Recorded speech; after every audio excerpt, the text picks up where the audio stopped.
Alright, so boom. Growing up, I was always the oddball out in majority of my friend groups because I was the one who never smoked. I didn't like it, didn't like how it impacted others, and especially didn't like how much it cost. If it's anything about me, I'm cheap. So spending $30 to $45 weekly for something that's only gonna last a little while, it don't sound too appetizing. Now granted, there's been a couple of instances where I had weed or substances in my system, like getting a contact high, which I've had quite a bit of times, or even this one time a friend and I devoured a whole cake at this party. Come to find out, it was an edible cake. And that night, I went home and it felt like I was on a roller coaster when I was trying to sleep. And theoretically, that could count as my first time being high, but that would only be a teaser for my first true experience. So it's April of 2025, WWE is in town in Madison Square Garden, and your boy and a couple of his boys got tickets. Funnily enough, I happened to be off from work this day, so it was really a waiting game until it was time to leave. Now, for wrestling shows, you don't want to show up too early, but you want to come in around like 7 o'clock so you can catch the pre-show matches or whatever they got going on before the show. Earlier in the day, I'm on social media just scrolling through the usual things, and I wound up coming across a post from my Theo saying he's going to be at tonight's show. So I responded to it like, yo, me too. Hopefully me and you could bump into each other. So then he hits me up and he tells me to meet up with him after he gets out of work, which is going to be around 4 o'clock, and we go and grab food and chill until the arena doors open. Now all plans are going accordingly. We meet up in the city and we head to get some food. And now I'm fully aware that he's a stoner, like a huge one. I think weed is actually afraid of him, to be honest with you. So while we're eating, this guy orders and devours like 2 whole meals in one sitting. And I'm stuck on my fries trying to process how the hell he got such an appetite. So now 2 double cheeseburgers and 16 nuggets later, we finally leave and are kind of just in a waiting game until the arena lets us in. And while we were waiting, I swear he probably smoked at least 2 to 3 blunts and was just continuously snacking on his work snacks. Yes, this man even had work snacks. This guy's eating nuts, pulls, he's eating gummies. It's like he had an endless supply of the pantry in his bag. But I thought nothing of it, just that somehow he could consume probably double the daily calorie limit and still somehow be in decent shape. Now, of course, he offered his nephew some, and of course, I didn't decline. And I can tell you verbatim what he said. He said, yo, you want some edibles? And that is not what I heard. What I heard was, yo, do you want some huevo? And in Spanish, that word coming from a friend or a relative, it's not really a diss, but it's more so just trying to clown you, but in a joking way.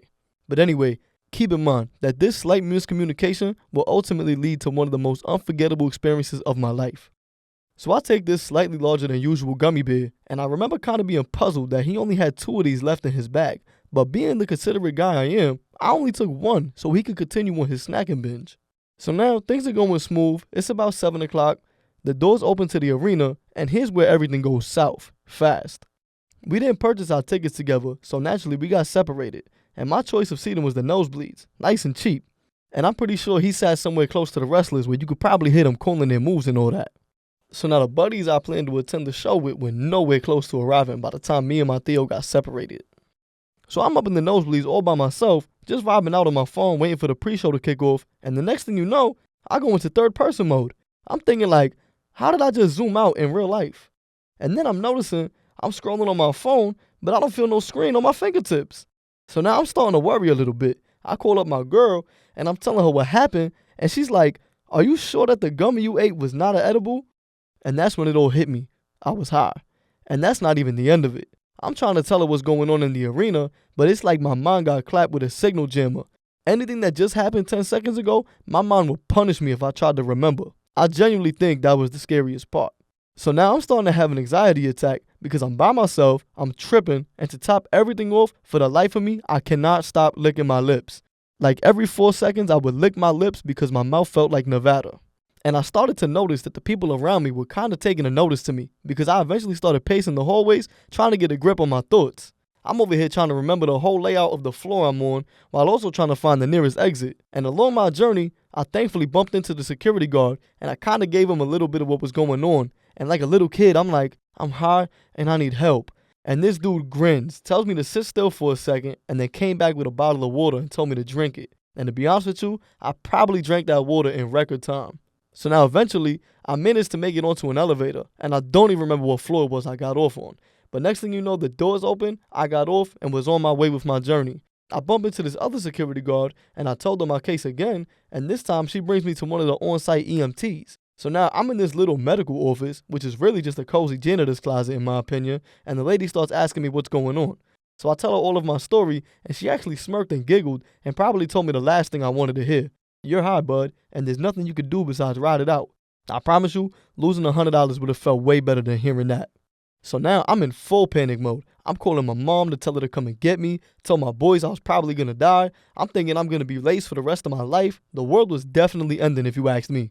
So after like 20 minutes, which was really like 5, of begging the lady to get me to a hospital, she finally grew tired of my antics and decided that she's gonna actually take me to the doctor's office that they have down there in MSG. So now we're traveling, and I'm definitely walking slower than a snail, but ironically, I happen to notice a couple of familiar faces. It's my boys. I mumbled their names, they walked over to me, and basically took custody of me from the EMT like they were adopting a stray cat.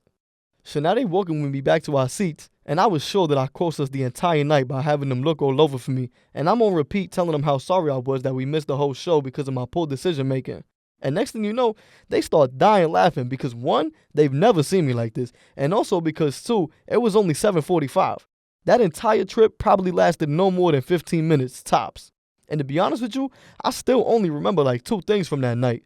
I just remember Logan Paul taking about 6 years to say nonsense, and then some drunk homeless guy gave us a TED talk in exchange for $5.